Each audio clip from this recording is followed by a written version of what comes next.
साल 2003। यूपी की सियासत में खलबली मची थी। लखनऊ से प्रतापगढ़ तक और गाजियाबाद से गाजीपुर तक सिर्फ एक ही घटना की चर्चा हो रही थी, क्योंकि तत्कालीन मायावती सरकार के आदेश पर कुछ ऐसा हो रहा था जिसके बारे में आम आदमी तो क्या, पुलिस प्रशासन ने भी नहीं सोचा था।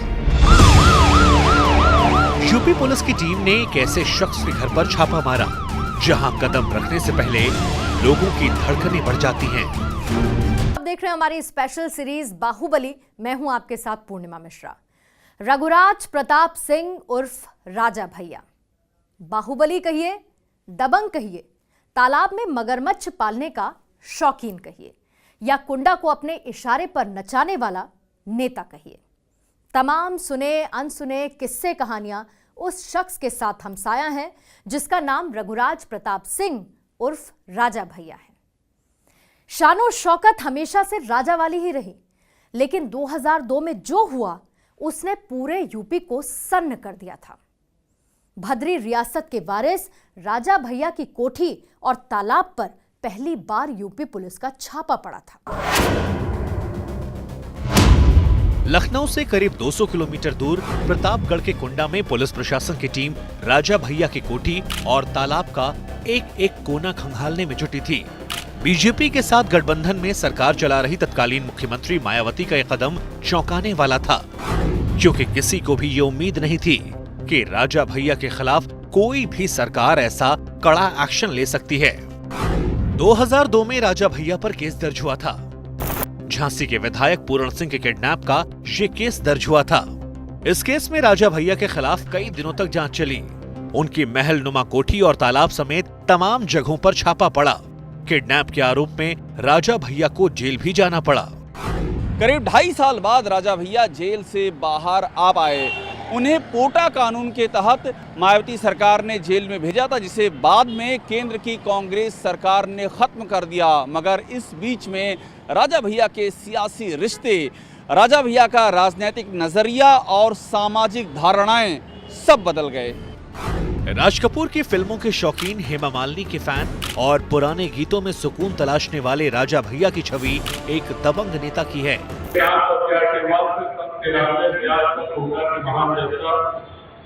वो रिकॉर्ड बहुमत से जिताती आ रही है। हर बार जीत का माध्यम पड़ता है। 2002 से पहले तक उनके बारे में ये कहा जाता था कि प्रतापगढ़ की कुंडा विधानसभा तो क्या, पूरे क्षेत्र में कोई भी उनके खिलाफ चुनाव लड़ने की हिम्मत आसानी से नहीं जुटा पाता। लेकिन ऐसा उनके बारे में क्यों कहा जाता है? क्या वजह है जिसने राजा भैया के साथ बाहुबली का तमगा जोड़ दिया? क्या बेती में उनकी महलनुमा कोठी से लेकर कई एकड़ में फैले तालाब तक तमाम तरह के राज दफन हैं? ये सब कुछ जानने के लिए हमें चलना होगा प्रतापगढ़, उत्तर प्रदेश, प्रतापगढ़ कुंडा। यूपी में राजपूतों की भद्री रियासत के राजकुमार रघुराज प्रताप सिंह का जन्म प्रतापगढ़ के कुंडा में हुआ था। इसी क्षेत्र से वो पहली बार साल 1993 में निर्दलीय विधायक चुने गए। उससे पहले कुंडा विधानसभा कांग्रेस से कब्जे में थी। राजा भैया ने बिना किसी पार्टी और किसी बड़े नेता के संरक्षण के 26 साल की उम्र में कांग्रेस की परंपरागत सीट को छीन लिया। यूपी की सियासत में निर्दलीय विधायक चुने गए राजा भैया के बाहुबल का अवतरण भी इसी वक्त हुआ।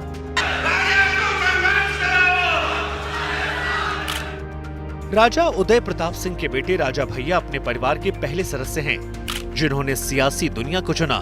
राजा भैया के बारे में ये कहा जाता है कि वो बचपन से ही जिद्दी स्वभाव के रहे हैं, इसीलिए पिता के ना चाहने पर भी कानून में स्नातक की डिग्री हासिल कर ली। राजा भैया ने अपने एक इंटरव्यू में कहा था कि पिता उदय प्रताप नहीं चाहते थे कि वो पढ़ाई लिखाई करें, क्योंकि उनका मानना था कि पढ़ लिखकर वो बुजदिल बन जाएंगे। लेकिन राजा भैया की मां मंजुल राजे को ये मंजूर नहीं था, इसीलिए उन्होंने पति को बिना बताए राजा भैया का दाखिला इलाहाबाद के एक स्कूल में करवा दिया। इंटर पास करके वो लखनऊ चले गए और कानून में ग्रेजुएट की डिग्री हासिल की। इसके बाद राजा भैया ने एक और फैसला लिया जिसके लिए उनके पिता बिल्कुल तैयार नहीं थे। राजा भैया का असली नाम रघुराज प्रताप उर्फ तूफान सिंह है। पिता उदय प्रताप सिंह अपनी दबंग और कट्टर हिंदूवादी छवि के लिए जाने जाते हैं। वो कभी वोट डालने नहीं गए। बहरहाल उदय प्रताप सिंह नहीं चाहते थे कि उनका बेटा राजनीति में आए।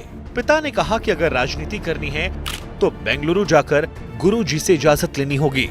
राजा भैया अपने पारिवारिक गुरु के पास बेंगलुरु पहुंचे, उनसे अनुमति ली और वापस कुंडा चुनाव में निर्दलीय उम्मीदवार के तौर पर ताल ठोंक दी।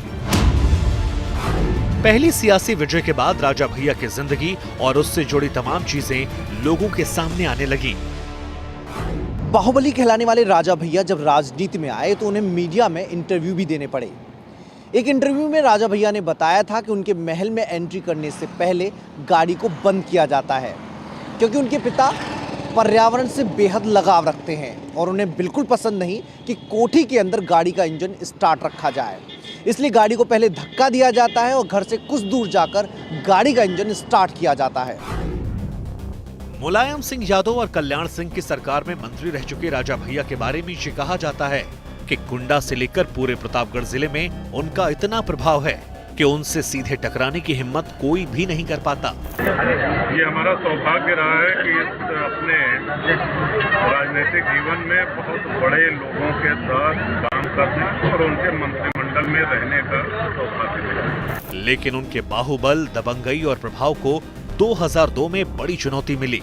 अपहरण कांड में राजा भैया के खिलाफ एफआईआर दर्ज हुई और उन्हें साल 2003 में जेल भेजा गया। मायावती ने राजा भैया को पोटा के तहत जेल में डलवा दिया था। उनके पिता उदय प्रताप सिंह और चचेरे भाई अक्षय प्रताप सिंह को भी गिरफ्तार करके जेल भेज दिया गया।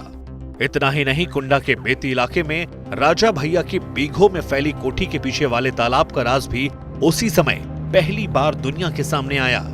ये कहते हैं कि तालाब से लेकर उसके आसपास की जमीन को मुख्यमंत्री मायावती ने सरकारी पक्षी विहार घोषित कर दिया था। कहते हैं कि मायावती ने राजा भैया की दबंग और बाहुबली छवि को तोड़ने के लिए ऐसा करवाया था। तब राजा भैया चाहकर भी कुछ नहीं कर सके थे। उस तालाब में राजा भैया के लाए हुए मगरमच्छ होने के दावे किए जाते थे, लेकिन जेल से बाहर निकलने के बाद जब उनसे ये सवाल पूछा गया कि जिस तालाब में मगरमच्छ होने का झूठा दावा किया जा रहा था, अगर ऐसा होता तो वो मछलियों को नहीं खा जाते। राजा भैया ने एक इंटरव्यू में खुद बताया था कि बेती वाले बंगले के पीछे जो तालाब है उसे लेकर एक बार लालू यादव ने भी पूछ लिया था कि क्या आप अपने तालाब में मगरमच्छ पालते हो। इस पर राजा भैया ने मुस्कुराकर इनकार में जवाब दिया था। साल 2003 में बीजेपी के समर्थन से बनी मायावती की सरकार गिर गई। उसके बाद मुलायम सिंह यादव के नेतृत्व में समाजवादी पार्टी ने सरकार बनाई। मुख्यमंत्री बनते ही मुलायम सिंह ने राजा भैया को जेल से निकलवाने में मदद की। जेल से छूटने के बाद राजा भैया से मीडिया में सवाल पूछा गया कि क्या अब वो मायावती से बदला लेंगे। उन्होंने जवाब दिया कि वो बदले की राजनीति में विश्वास नहीं रखते, लेकिन मायावती से सियासी रंजिश पर उन्होंने एक ऐसा बयान दिया जिसने दुश्मनी की आग को और भड़का दिया। राजा भैया ने मायावती से राजनीतिक रंजिश के सवाल पर कहा था, उन्हें हाथ लगाकर वो अपने हाथ गंदे क्यों करें। मायावती खुद अपने कर्मों से खत्म हो जाएंगी। हम हिंसा में विश्वास नहीं रखते हैं। राजा भैया को मायावती सरकार में 10 महीनों तक यूपी की 7 अलग अलग जेलों में रखा गया। इसके बाद वो जेल से बाहर आए तो अपने बाहुबल का दमखम दिखाया। 2004 में मुलायम सिंह की सरकार में राजा भैया खाद्य एवं रसद विभाग के मंत्री बने। 15 मार्च 2012 को राजा भैया एक बार फिर यूपी सरकार में मंत्री बने। अखिलेश यादव ने उन्हें कारगर और खाद्य एवं रसद मंत्री बनाया। हमको ये मौका मिला है कि हमने खाद्य और रसद विभाग 2 बार संभाला है। इस चीज को बहुत अच्छी तरीके से हम जानते हैं। तो किसानों के समय पे डीएपी, समय पे यूरिया मिल जाए, ये प्राथमिकता है। उसके लिए जनता दल हमेशा से मुखर होकर के लड़ता रहा है। लेकिन 2 मार्च 2013 को कुंडा में हुई एक बड़ी घटना के बाद एक बार फिर राजा भैया बड़ी मुश्किलों में घिर गए। इस बार जो कुछ हुआ उसने राजा भैया की सियासी जिंदगी में बड़ा तूफान ला दिया। कुंडा में तिहरा हत्याकांड हुआ था। प्रतापगढ़ के बलीपुर में ग्राम प्रधान नन्हे यादव की हत्या हो गई। जमीनी विवाद में हुई इस हत्या के बाद ग्राम प्रधान के भाई को भी मार डाला गया। इस खबर से कुंडा में हड़कंप मच गया। घटना स्थल पर लोगों की भारी भीड़ जमा हो गई। घटना की जानकारी मिलते ही कुंडा के सीओ जियाउल हक भी मौके पर पहुंचे।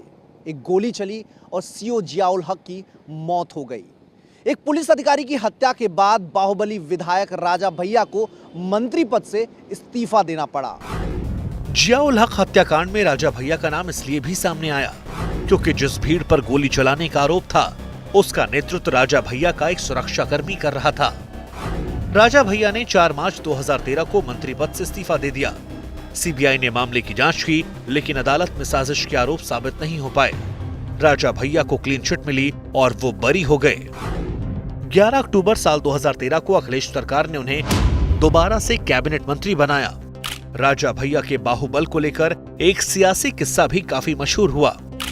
जब वो दूसरी बार निर्दलीय प्रत्याशी के तौर पर विधायक का चुनाव लड़ रहे थे तब तत्कालीन सीएम कल्याण सिंह कुंडा पहुंचे। उन्होंने नारा दिया, कुंडा को गुंडा मुक्त करना है। इनका इशारा राजा भैया की ओर था, लेकिन सीएम कल्याण सिंह के प्रचार के बावजूद बीजेपी का प्रत्याशी राजा भैया से हार गया।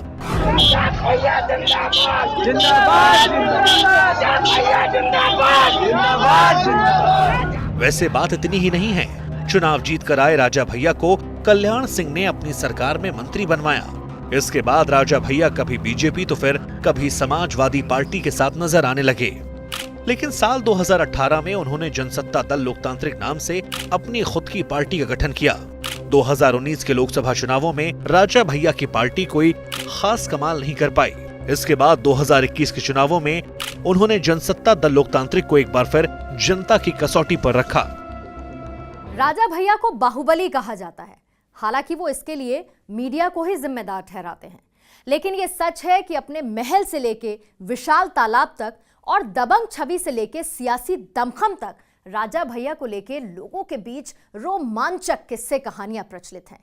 ऐसा ही एक हैरान करने वाला किस्सा ये है कि एक मरते हुए शख्स ने अपनी अंतिम इच्छा जताते हुए कहा था कि वो राजा भैया को देखना चाहता है।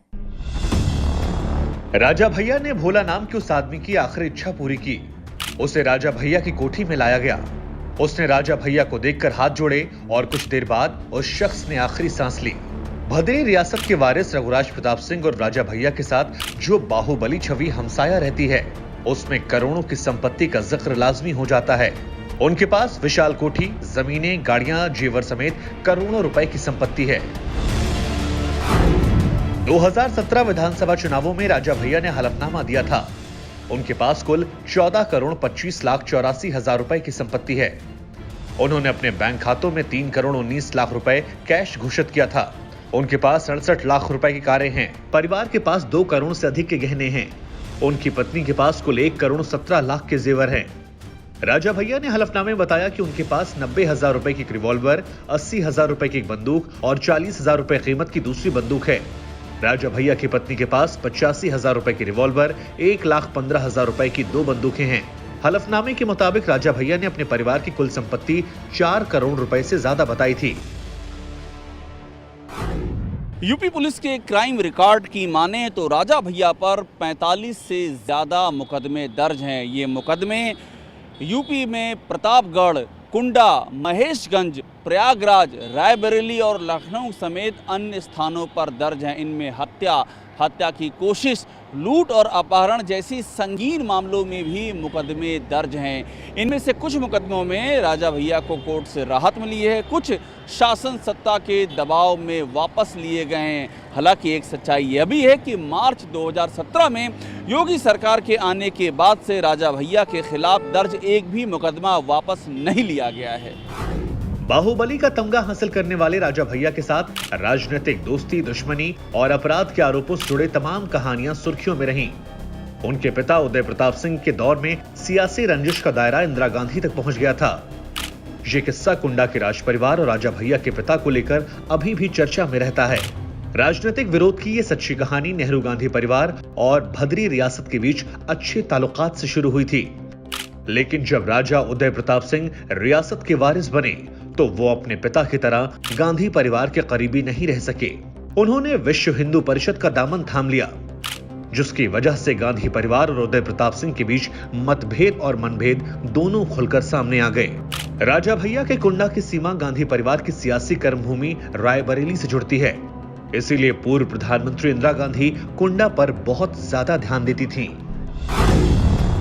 गांधी परिवार से राजा उदय के रिश्ते खराब होते गए। एक दिन राजा उदय प्रताप ने भद्री रियासत को स्वतंत्र राज्य घोषित कर दिया। उदय प्रताप के वर्चस्व की वजह से प्रशासन उन्हें नियंत्रित नहीं कर सका। तत्कालीन प्रधानमंत्री इंदिरा गांधी ने तब कुंडा में सैन्य दल भेज दिया। तब से भद्री रियासत और राजा भैया के परिवार हमेशा के लिए कांग्रेस से दूर हो गया। राजा भैया के बाहुबल से जुड़ी एक खौफनाक कहानी अभी भी कुंडा के लोगों की जुबान पर रहती है। ये कहते हैं कि कुंडा में उनके बंगले के पीछे वाले तालाब में एक नरकंकाल मिला था। बेती इलाके में उस तालाब की छानबीन में जो नरकंकाल मिला था वो कुंडा क्षेत्र के नरसिंहगढ़ गांव में रहने वाले संतोष मिश्र का था। कुंडा के लोगों ने पुलिस को बताया कि संतोष का स्कूटर राजा भैया की जीप से टकरा गया था। उसके बाद राजा भैया के लोग उसे उठा कर ले गए और फिर इतना मारा कि उसकी मौत हो गई। बाद में उसका शव बेती तालाब के पास दफना दिया गया। इस तरह के तमाम किस्सों और आरोपों को राजा भैया सिरे से खारिज करते हैं। वो कहते हैं कि मीडिया ने उन्हें अक्सर डॉन बनाकर पेश किया। हालांकि यूपी पुलिस के दस्तावेज, राजनीतिक विवादों की वजह से हुए कई संगीन अपराध और दबंग वाली छवि से जुड़े कई ऐसे किस्से हैं जो कुंडा में सियासी स्वीकार्यता के बावजूद उन्हें बाहुबली बनाते हैं।